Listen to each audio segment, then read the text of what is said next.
कार्यक्रम में स्वागत है।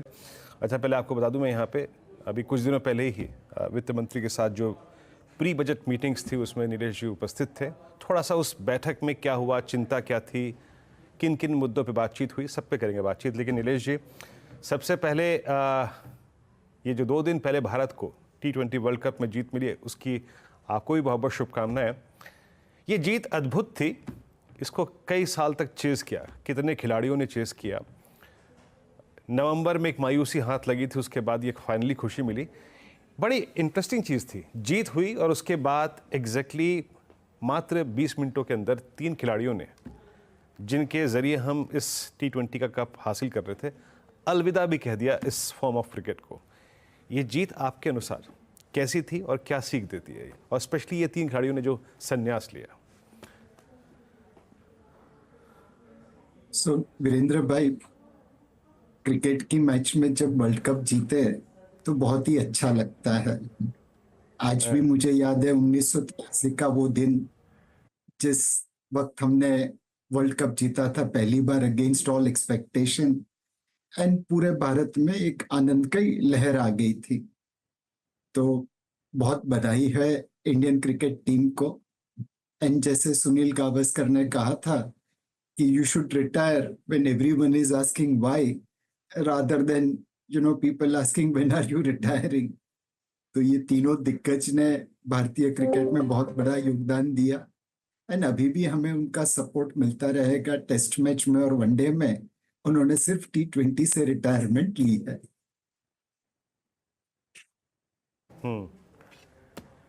ओके जी हाँ।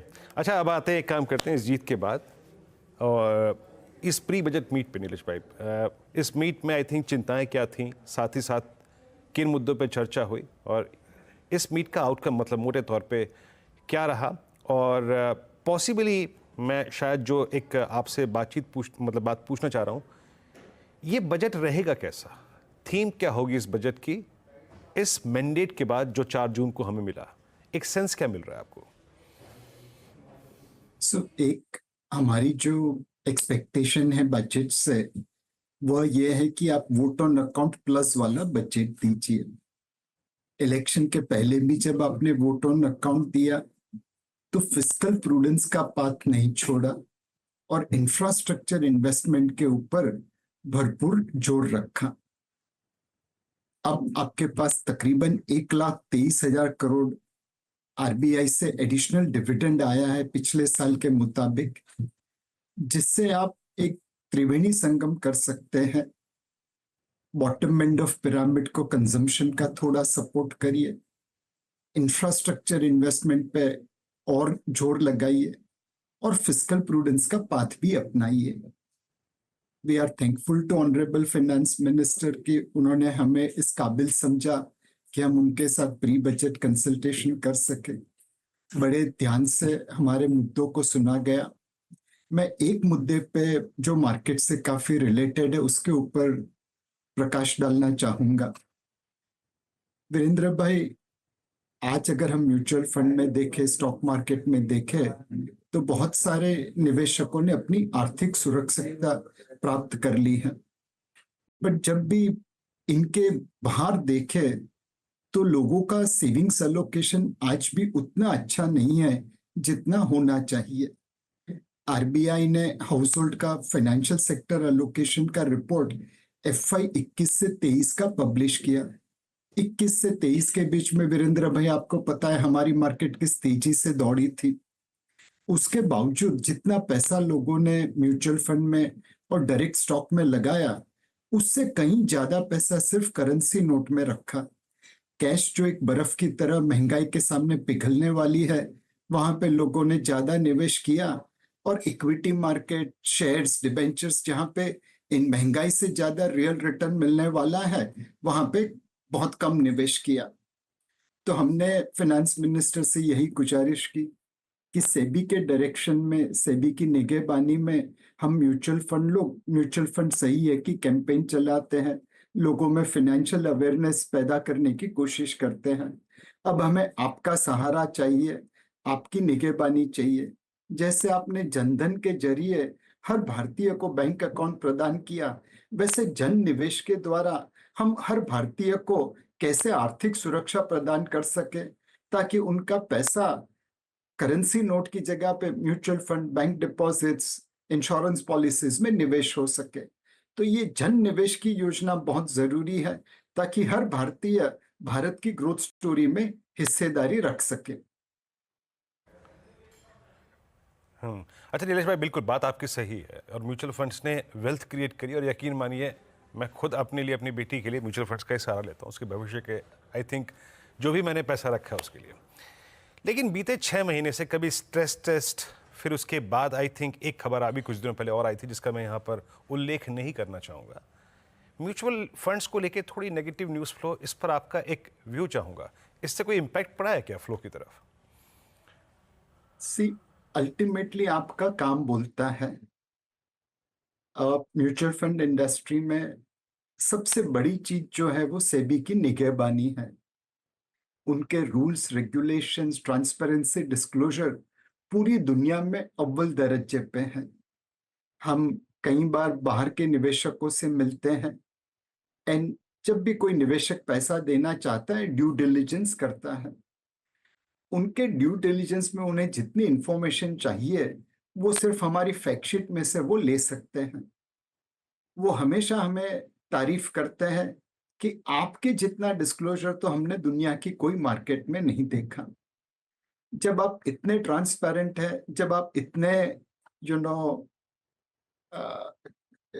डिस्क्लोज करते हैं इंफॉर्मेशन को, तो हो सकता है कि कुछ न कुछ इंफॉर्मेशन को लोग गलत तरीके से इंटरप्रेट करके उसमें एक रोदा डालने की कोशिश करेंगे। एक मतलब किस्सा कहूंगा।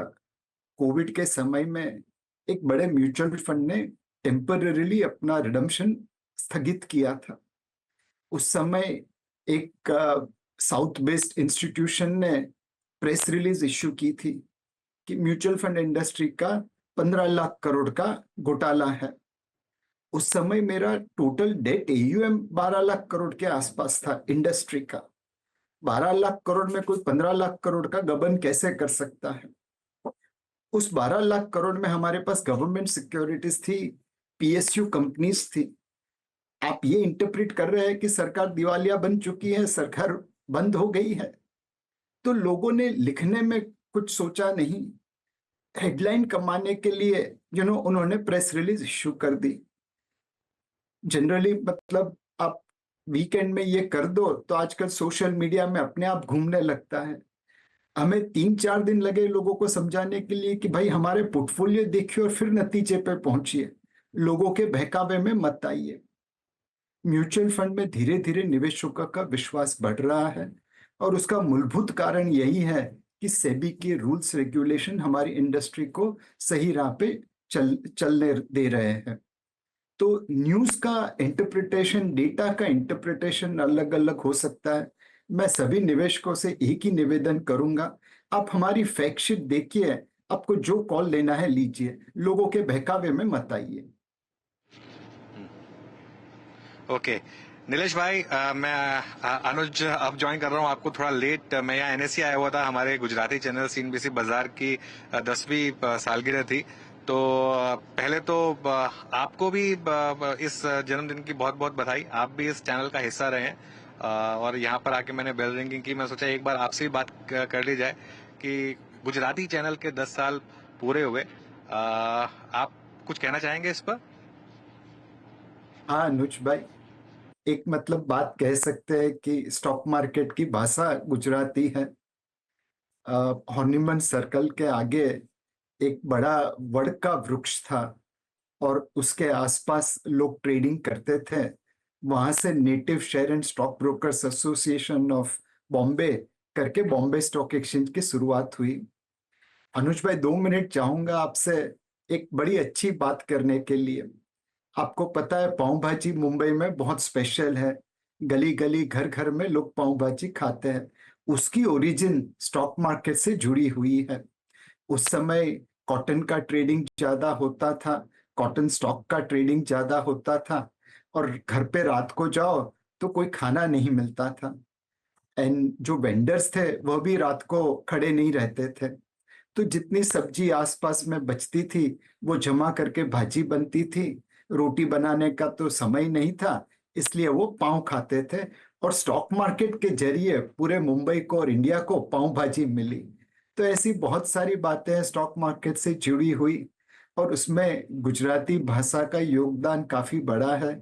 बहुत गर्व होता है जब सीएनबीसी बाजार ने आज 10 साल कंप्लीट किए, लोगों को ट्रेडर से इन्वेस्टर बनाने के लिए प्रोत्साहित किया, फाइनेंशियल अवेयरनेस किया। और मैं वीरेंद्र भाई से यही बात कर रहा था कि म्यूचुअल फंड्स में लोगों ने काफी पैसे बनाए हैं, आर्थिक सुरक्षितता प्राप्त की है, लेकिन आज भी बहुत सारे लोग हैं जो म्यूचुअल फंड से जुड़े नहीं हैं। तो हमने प्री बजट कंसल्टेशन में ऑनरेबल फाइनेंस मिनिस्टर से यही गुजारिश की कि हम लोग अपनी तरफ से अंधेरे में दिया जलाने का प्रयत्न करते हैं। सेबी की निगहबानी में म्यूचुअल फंड सही है, इन्वेस्टर अवेयरनेस प्रोग्राम चलाते हैं, बट जनधन की तरह एक जन निवेश योजना करते हैं, सब लोग मिलके काम करते हैं। और ये जो अंधकार है फाइनेंशियल अवेयरनेस का, फाइनेंशियल इन्वेस्टमेंट का, उसे दूर करने का प्रयत्न करते हैं। बिल्कुल, बहुत सही बात कही नीलेश भाई आपने। अच्छा, अब थोड़ी सी मार्केट की बात कर लेते हैं। अभी भी नीलेश भाई मिड कैप और स्मॉल कैप के वैल्यूएशंस कम होने को तैयार ही नहीं है। मतलब क्या यहाँ पर ये जो बेहिसाब पैसा चेज कर रहा है इक्विटीज को, एक तरीके से तो खैर ये आपको बता रहा है कि देश में कितना बड़ा इक्विटी कल्ट है, लेकिन क्या रिस्क और बढ़ते जा रहे हैं मिड और स्मॉल कैप में नीलेश भाई? आज भी मिड कैप इंडेक्स नया ऑल टाइम हाई लगाया। अनुज भाई, मेरे हिसाब से पूरी मार्केट की जगह पे हमें नाउ बॉटम अप देखना पड़ेगा। कुछ मिड कैप्स में वाकई एक्सपेंस वैल्यूएशन बहुत महंगा लगता है, एंड हमारी समझ के परे है कि ये मिड कैप्स या स्मॉल कैप्स इस वैल्यूएशन पे क्यों ट्रेड कर रहे हैं। कहीं पे कॉन्सेंट्रेटेड होल्डिंग है, कहीं पे बहुत ज्यादा एक्सपेक्टेशन है फ्यूचर के बारे में, कहीं पे लो फ्लोटिंग स्टॉक का या कॉन्सेंट्रेटेड बाइंग का खेल हो रहा है। अगर आप उन क्षेत्र को छोड़ दो, उन स्टॉक्स को छोड़ दो, तो ओवरऑल मार्केट उतना महंगा नहीं है जहां से आप कह सके कि अब तो मार्केट को गिरना ही है। मार्केट ऑल टाइम हाई पे है, बट अर्निंग्स भी ऑल टाइम हाई पे है। निफ्टी 50 की अर्निंग अगले साल 1300 से 1325 रुपए के आसपास आ जाएगी। इसके हिसाब से हमारी मार्केट का पी रेशो 18, 18.5, 19 का है। तो वो उतना महंगा भी नहीं दिखता कि आप मार्केट को शॉर्ट करने की सोचे या मार्केट से निकल जाने की सोचे। हाँ, निवेशकों से यही निवेदन रहेगा कि पिछले साल, पिछले 2 साल से जितना रिटर्न आया है उतने की आगे उम्मीद मत रखिए। तब थोड़ी सस्ती मार्केट थी, अब फेयर वैल्यू के आसपास मार्केट है, तो रिटर्न एक्सपेक्टेशन मॉडरेट कर दीजिए, थोड़ी अवधि लंबी कर दीजिए। पिछले 6-12 महीने में तो जो लिया आज वो कल बढ़ गया, शायद ऐसा समय आगे नहीं रहेगा। एंड स्पेशली जहां पे वैल्यूएशन बहुत महंगा है, लो फ्लोटिंग स्टॉक की वजह से, कॉन्सेंट्रेटेड बाइंग की वजह से, या बहुत एक्सपेक्टेशन है फ्यूचर के बारे में, वहां पे सावधानी बरतिए। धीरे धीरे धीरे करके वहां से प्रॉफिट बुक कर सकते हैं। नीलेश भाई, अभी अर्निंग सीजन शुरू होने वाला है, कोई खास पॉकेट है जिस पर आपकी नजर रहेगी, जहां आपको लग रहा है कि शायद वाओ अर्निंग्स आ सकती है मार्केट में? अनुज भाई, इस बार मतलब मार्केट ने ज्यादातर करके सब डिस्काउंट कर लिया है। अगर प्राइवेट बैंक्स के निम्स अगर बैंकिंग सेक्टर में निम्स थोड़े कम होंगे तो वो मार्केट ने डिस्काउंट कर लिया है। कंज्यूमर ड्यूरेबल, स्पेशली जो गर्मी से लड़ रहे थे, वहां पे रिकॉर्ड सेल्स हुई है, तो प्रॉफिट बढ़ेगा, वह भी डिस्काउंट हो चुका है। मेरे हिसाब से इस बार इस रिजल्ट में एक्सपेक्टेशन के सामने क्या डिलीवरी होती है वह वाव फैक्टर बनाएगा। अगर आपने 100 रुपए की एक्सपेक्टेशन के सामने 102 रुपए की अर्निंग कर दी तो वो बहुत अच्छी गिनी जाएगी, और 99 रुपए की कर दी तो शायद वो उम्मीद से कम होने के लिए गिर जाएगी। तो एक्सपेक्टेशन क्या बिल्ट हुई है और उसके सामने क्या नतीजे आते हैं, उसके ऊपर मार्केट का दारोमदार रहेगा। 2 सेक्टर ऐसे हैं जहां पे लोग फ्यूचर कमेंटरी के बारे में बहुत ज्यादा ध्यान देंगे रिजल्ट से। एक है आईटी सेक्टर। नतीजे कैसे भी आए, लोग ये उम्मीद रखेंगे कि भाई आप आगे के बारे में क्या गाइडेंस देते हो। क्या आपको वॉल्यूम ग्रोथ दिखता है? क्या आपने रिक्रूटमेंट चालू की? क्या जितने अपॉइंटमेंट लेटर आपने दिए हैं उतने बच्चे आपके कैंपस पे आ गए हैं? And most importantly, artificial intelligence के जमाने में आप उसे कैसे एडॉप्ट कर रहे हैं? दूसरा सेक्टर है केमिकल सेक्टर। वहां पे लोग, कंपनीज ने कैसे कॉस्ट कंट्रोल किए और कैसे चाइनीज डंपिंग के सामने जूझ रहे हैं, उसके ऊपर फोकस रहेगा। तो इस बार नतीजे ज्यादातर प्राइस हो चुके हैं, तो एक्सपेक्टेशन से जो अच्छा डिलीवर करेगा उसके स्टॉक चलते रहेंगे। नीलेश भाई, बहुत बहुत शुक्रिया आज हमारे साथ जुड़ने के लिए इस खास दिन पर और हमसे बात करने के लिए। Thank you so much.